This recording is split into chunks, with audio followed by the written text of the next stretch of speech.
নমস্কাৰ টাইম এটলৈ স্বাগতম জনাই ষ্টুডিঅ'ত মই বিচিত্ৰ কোঁৱৰ এই মুহূৰ্তত লৈ আহিছোঁ star cement presence time 8 big breaking Manas নৈত অঘটন সংঘটিত হৈছে নদীৰ বুকুত সন্ধানহীন হৈছে বাবুল ৰায় নামৰ এজন লোক সবিস্তাৰ লৈ আহিছোঁ এই খবৰ এই মুহূৰ্তৰ ডাঙৰ খবৰ star cement presence time 8 big breaking Manas নৈত ভয়ংকৰ অঘটন সংঘটিত হৈছে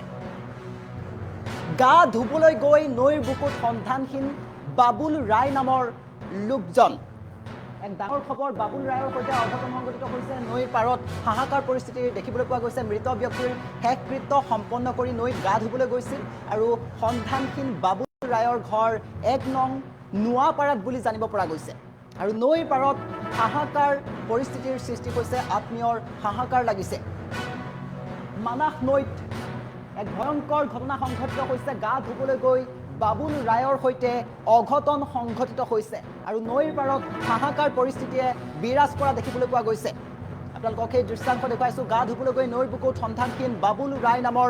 এজন লোক মানাহ নৈত এই ভয়ংকৰ অঘটন সংঘটিত হৈছে মৃত ব্যক্তিৰ শেষকৃত্য সম্পন্ন কৰি নৈত গা ধুবলৈ গৈছিল লোকজন আৰু সন্ধানহীন বাবুল ৰায়ৰ ঘৰ 1 নং নোৱাপাৰাত বুলি জানিব পৰা গৈছে আৰু নৈৰ পাৰত হাহাকাৰ পৰিস্থিতিৰ সৃষ্টি হোৱা দেখিবলৈ পোৱা গৈছে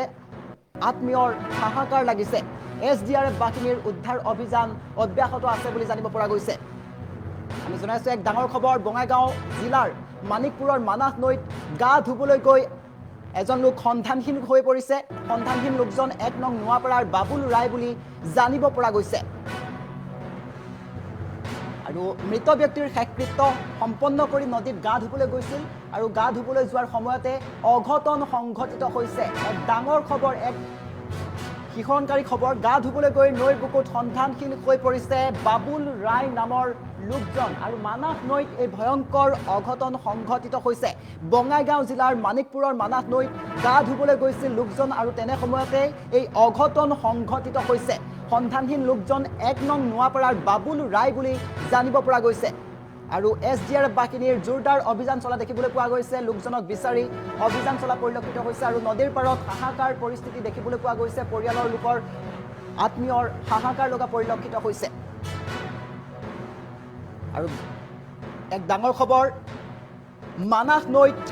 এই ভয়ংকৰ ঘটনাটো সংঘটিত হৈছে গা ধুবলৈ গৈ নৈৰ বুকুত সন্ধানহীন হৈছে বাবুল ৰায় নামৰ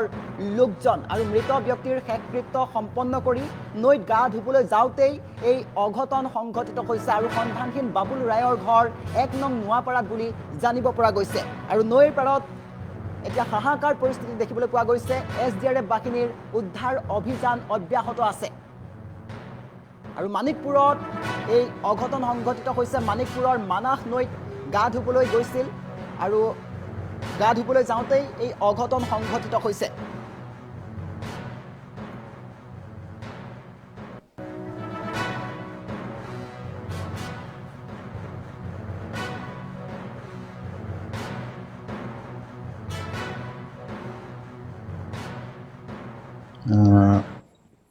আজি আমাৰ 1 নং নোৱাপাৰা গাঁৱৰ মোৰ ঘৰৰ ওচৰৰে সম্পৰ্কীয় মাহী পুজিবালা ৰায়ে মৃত্যু হয় আৰু তেওঁৰ মৃত্যুৰ মৃতকৰ সৎকাৰ কৰাৰ কাৰণে মোৰ ভাইটি শ্ৰী বাবুল ৰায় শ্মশানত সৎকাৰ কৰিবলৈ আহিছিল সৎকাৰ কৰাৰ পিছত তেওঁ নদীত গা ধুবলৈ নদীত নামে আৰু নদীত নামাৰ পিছত এতিয়ালৈকে তেওঁ সন্ধানহীন হৈ আছে গাঁৱৰ মানুহে খবৰ দিয়াত ৰাইজে খবৰ দিয়াত পাছত থানাৰ পৰা এতিয়ালৈকে পুলিচ আহিছে আৰু SDRF আহিছে তেওঁলোকে অনুসন্ধান কৰি আছে এতিয়ালৈকে সন্ধান পোৱা নাই বাবুল ৰায়ৰ বয়স কিমান মান হ'ব বাবুল ৰায়ৰ বয়স অনুমানিক 50 বছৰ আৰু তেওঁ কি কৰিছিল পেছাত তেওঁ দিন হাজিৰা কৰিছিল কাম চাম কৰিছিল আৰু কেইটামান বজাত তেওঁ পানীত নমাবলৈ গম পাইছে ৰাইজে কোৱা মতে 1:30-2টামান বজাত অনুমানিক বাবুল ৰায় মই এটা পুত্ৰ আমাৰ গাঁৱৰে মহিলা এজনী ঢুকাইছিল আজি তেখেতে আহিছিল তে কি দেউতাই নদীত নামিছিল গা ধুবৰ কাৰণে যি গা ধুব নামিল এতিয়ালৈকে পোৱা নাই আৰক্ষী আহিছে গাঁৱৰ মানুহে আমাক খবৰ দিছে এতিয়ালৈকে পোৱা নাই বিচাৰি আছে আপোনাৰ গাঁওখনৰ নাম কি? গাঁওখনৰ নাম হ'ল আমাৰ 1 নং নোয়াপাৰা। এজবাৰৰ লগত আপোনাৰ আৰক্ষীৰ লগত SDRFCও আহিছে, বিচাৰি আছে, এতিয়ালৈকে পোৱা নাই। বাবুল ৰায়, মই এটা পুত্ৰ। তাৰপিছত আমাৰ গাঁৱৰে মানে মহিলা এজনী